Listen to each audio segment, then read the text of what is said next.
Hello everyone. ये day 4 है अपने वर्ड मीनिंग रिमेम्बरिंग चैलेंज का। तो आइए याद करते हैं। ठीक है, पहला वर्ड है बैस। बैस को कैसे याद करेंगे? आपने देखा है हथौड़ा मारने वाला गेम, उसमें क्या होता है, नीचे जो लिखा रहता है राउंड के ऊपर वो बैस लिखा रहता है। इसका मतलब होता है स्ट्राइक, उस पर मारिए। ये देखिए, मैंने ऐसे मुक्का भी बना दिया है, कहीं कहीं ये मुक्का बना करके ऐसे गोल घुमाया जाता है या इसके बीच में ही बैस लिख दिया जाता है, ऐसा भी बनाया जाता है। तो बैस स्ट्राइक, ठीक है। बैस का मतलब स्ट्राइक। हैगल, हैगल मतलब बार्गेन।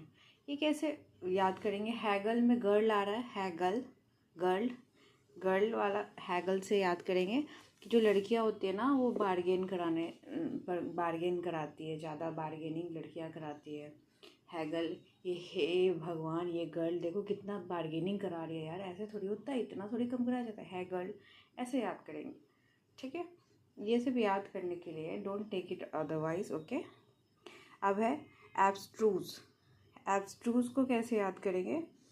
ऐसा चीज़ जो कि बहुत ही कम। एब्स्ट्रूज, ट्रूज, ये ट्रूज छोटू सा है, ट्रूज है में चूज़ा है, ट्रूज है, मतलब कि वो बहुत ही डिफ़िकल्ट होता है फाइंड आउट करने में। प्रोफाउंड कैसे याद करेंगे?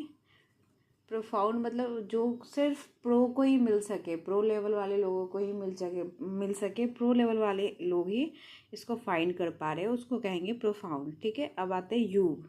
युव मतलब एग्रेसिव। आपने तो एक तो यूवी और युवराज नाम के लड़के कितने मतलब, मैं ऐसे बोल नहीं रही हूँ, ऐसे ज़्यादातर सीरियल्स में होता है युवराज, यूवी यूवी बहुत एग्रेसिव टाइप के, है ना। तो यू से याद रखेंगे यूवी, यूवी, और यूवी क्या है? एग्रेसिव है। यू जो है एग्रेसिव है, ठीक है। इस तरह से इसको याद करेंगे। उसके बाद है अपोजी। अपोजी मतलब क्लाइमैक्स। कहते हैं ना भाई, अप्पू जी अभी कहाँ जा रहे हो, क्लाइमैक्स अभी बाकी है।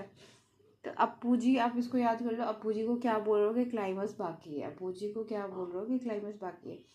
सी, ये मेरी याद करने के तरीके, आपको जो सही लगता है आप उसे याद कर सकते हैं, कोई ऐसा ज़रूरी नहीं है। मोरोस, मोरोस से ही आ रहा है कि मुंह लटका हुआ है, ठीक है ना। मुंह लटका हुआ है। ग्लोमी में गम आ रहा है, ग्लोमी उदास है, मुंह लटका हुआ है, तो दोनों मतलब उदास हो गया। मोरोस, ग्लोमी मतलब उदास।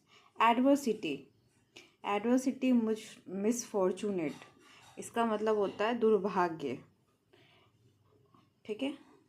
एडवर्सिटी, ऐसा सिटी जो कि एडवर्स चल रहा, उल्टा चल रहा हो तो उसका दुर्भाग्य। एडवर्सिटी मतलब दुर्भाग्य। एडवर्सिटी, ऐसा सिटी जिसका दुर्भाग्य। आप एक तरह से कह सकते हो कि यूपी और बिहार का थोड़ा सा ये दुर्भाग्य है कि वो बहुत ज़्यादा डेवलपमेंट नहीं कर पा रहे।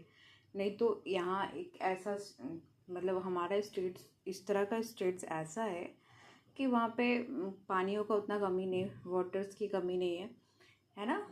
बहुत सारी नदियाँ हैं, क्रॉस करती है, बट हमारा एडवर्सिटी है कि हम इसको डेवलपमेंट की ओर नहीं लेके जा पा रहे। एडवर्सिटी, ऐसा सिटी जिसका डेवलपमेंट जो एडवर्ड्स में जा रहा है, उल्टा जा रहा है, ठीक है। ऐसे याद कर लेंगे, है ना। एडवर्सिटी से मेरे को याद आ गया कि मैं ना कल परसों गई थी एक जगह पे इंटरव्यू देने, ठीक है। और कहते हैं वो ना मतलब टीचिंग का interview, as a teacher interview, और उनको चाहिए कि एक इंग्लिश स्पीकिंग टीचर होना चाहिए। आपका नॉलेज कितना है उससे उनको कोई मतलब नहीं है, लेकिन अगर आप इंग्लिश नहीं बोल पाते तो आज स्कूल में बिल्कुल भी नहीं देखा जाता आपको एज ए टीचर। ये हमारे देश का दुर्भाग्य है कि हम लोग इंग्लिश को इतना ज़्यादा अपर लेवल रखा है। और वो मेरे से बोली कि आइदर आपको इंग्लिश, हिंदी नहीं आ रहा हो, संस्कृत नहीं आ रहा हो तो चलेगा, लेकिन आपको इंग्लिश आनी चाहिए। इवन कि जब हमारे यहाँ कैद था, जब हम लोग खुद गुलाम थे किसके? अंग्रेज़ों के। उस टाइम भी आपको पता है प्राइमरी एजुकेशन जो रहता था वो वर्नाकुलर लैंग्वेज में दिया जाता था। हार्डिंग, लॉर्ड हार्डिंग जब नियम लाए थे, लॉर्ड हार्डिंग प्रथम, उसमें वो डिस्पैच लाए थे, उसमें प्राइमरी एजुकेशन जो था वो वर्नाकुलर लैंग्वेज में था। बट राइट नाउ अब कंडीशन ऐसी हो गई है कि इसलिए कहा जाता है ना कि अंग्रेजों ने सिर्फ हमें गुलाम नहीं करा, हमारे दिलो दिमाग को गुलाम कर रखा था, है ना।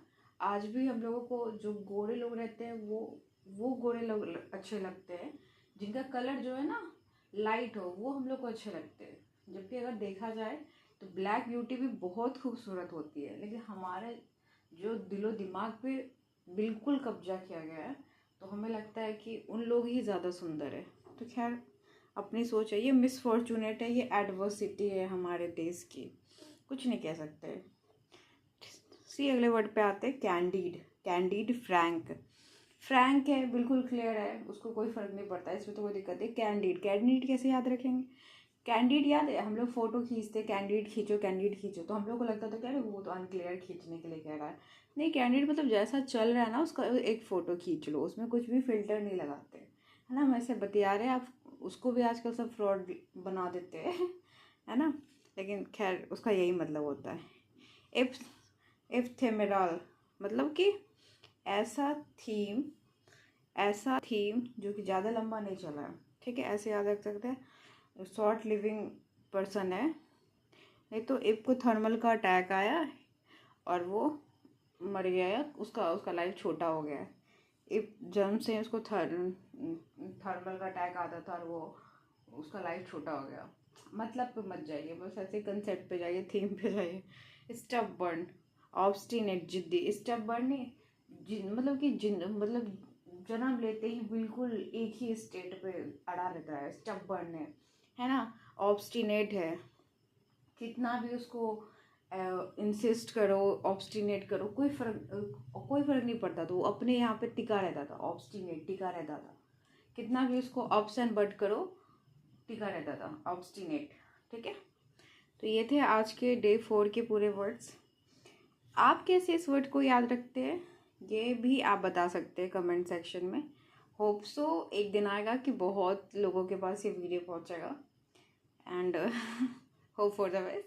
Thank you.